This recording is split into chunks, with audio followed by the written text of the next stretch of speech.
Hello guys, welcome back to the channel. Today I'm here with another news. I believe most of you have seen the news in all platforms because this happened 3 days ago in Nigeria. I don't know if you've heard of that very man from Anambra State who was caught, burying human beings in his house, and he was said to be a chief priest, or I don't even know what exactly I should call him, but in case you know who exactly he is, you can drop in the comment section. Yeah, I'm not above correction, all right? Guess what? He was on his way escaping because, of course, they said he was on a run. So this very man was caught by Nigerian immigration. Obviously, he was coming to Ghana.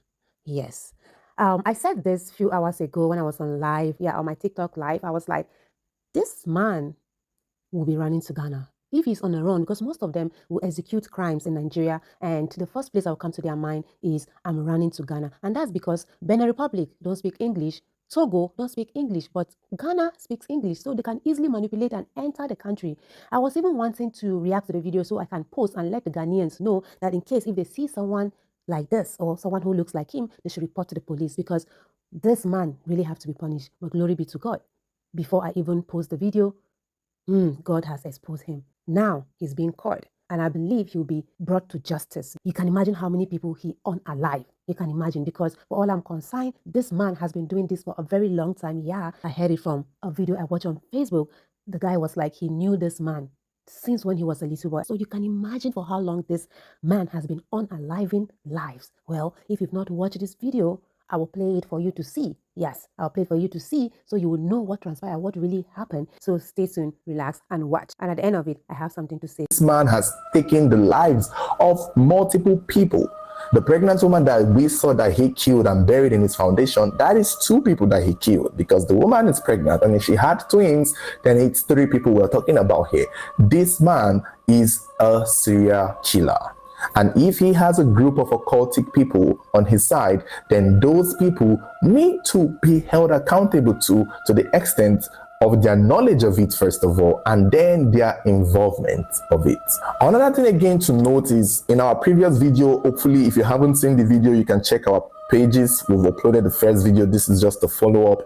We did indicate that he is a known native doctor. So I want people not to forget that he is a known herbalist. One thing is, many people see native doctor now as people who just practice old deities and old practice. And in his Facebook, you could see that he had made sacrifices and done a lot of fetish things that seem to be accepted, because as far as we know, he was only killing animals.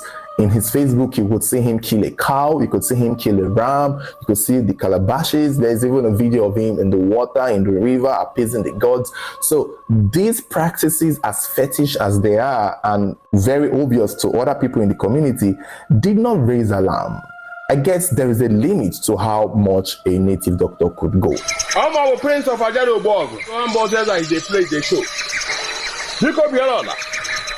Address Mbo Ezaki Lieutenant Massey Johnson, US address. Go to your village and receive blessings. Phone number 091 341 60 382. Or number. These are native doctors that if you ask them, they will tell you, we don't kill people, we only kill animals, and we only do other sacrifices like birds, chickens, without having to kill human beings. But to see that this is what it turns out to be for this man shows that, well, I guess there is more to these native doctors than we see.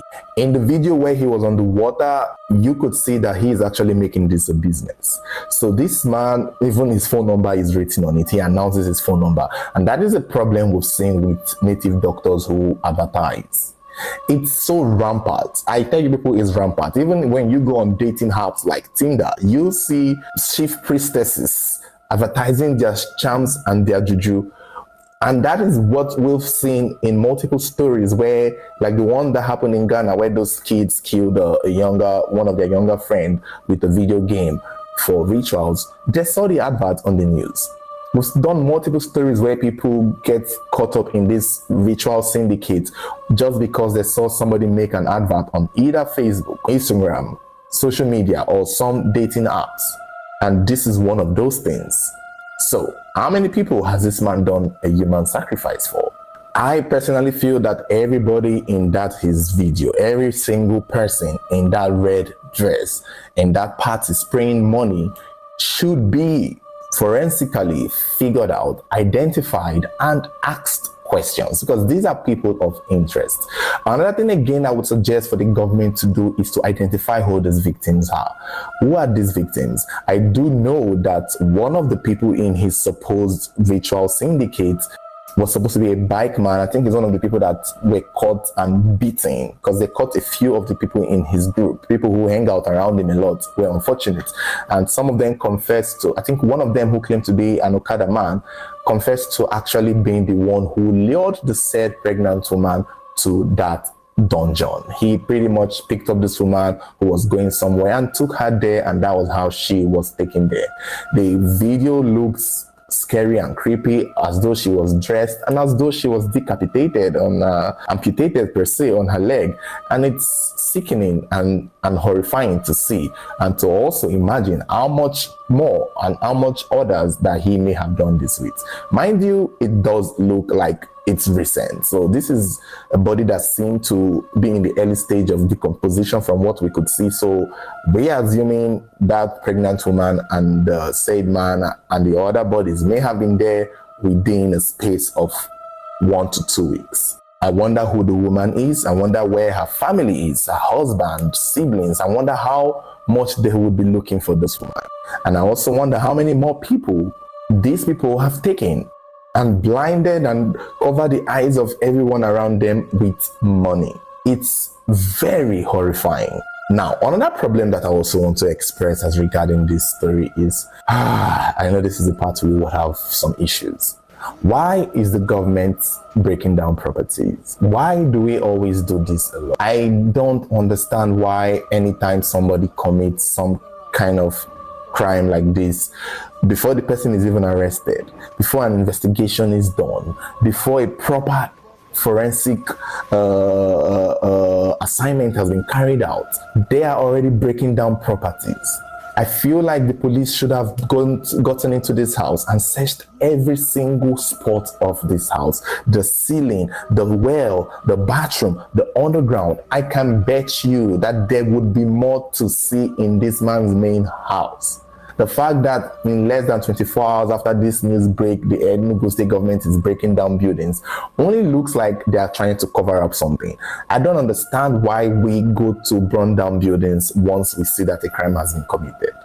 And when you burn down these buildings, you're burning down evidence. You're burning down the possibility to arrest more people. There are so many people that could be implicated if we just do the thorough searching of that house. The details, the information, who sold the land, who bought the land, how he got the properties, who is in the wardrobe, the shrines, and the pictures of people. Like, there's so many ways to go about finding out what this man and his group are about, other than breaking down the buildings. Now, another aspect of the update that is coming up now is that native doctors in Enugu are now protesting against the backlash that they are getting, because right now everybody's eyes is on the native doctors. Everybody's eyes now on other native doctors, and this native doctor have come to deny that Eziani is part of them, saying that they don't use guns and they don't kill human beings for rituals. So there's a group of native doctors in the community setting up a protest to deny their association with Eziani.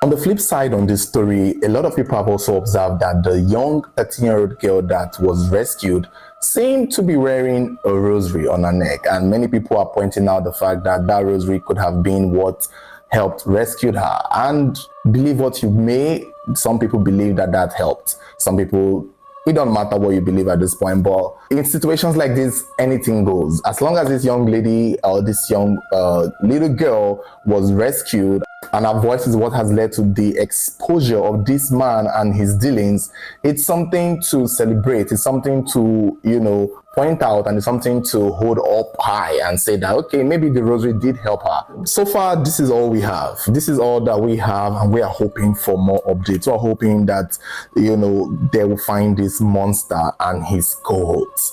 There was a guy that was caught. I don't have the video of it, but we've seen pictures of a man that was beaten and bruised.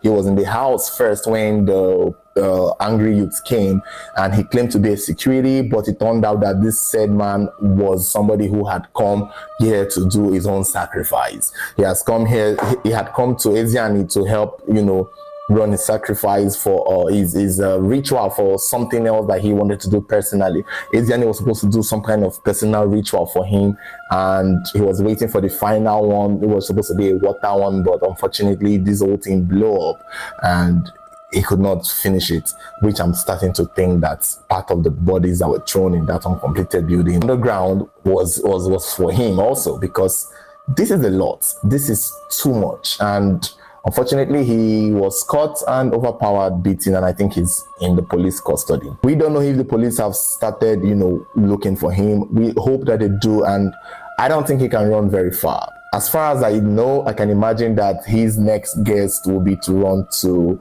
either Anambra State or to Lagos. So we will be on the lookout for somebody with so much money. I think he has options of where to go to. Another thing that I think is that he knows people. He knows someone. There's somebody, like, he's not by himself. There are people who are in high positions that may be aware that he may have also helped, that could in turn, in this situation, protect him. And I hope those people start thinking with their head and disassociate themselves from him, because it's bad. He has been exposed, and no matter how much connection he has, he will be held accountable for this. So if you're a wealthy man and a powerful man and you're watching this video and you're associated with Eziani, this is time to get rid of him. Otherwise, you will be dragged into, and I would like to see that happen, honestly.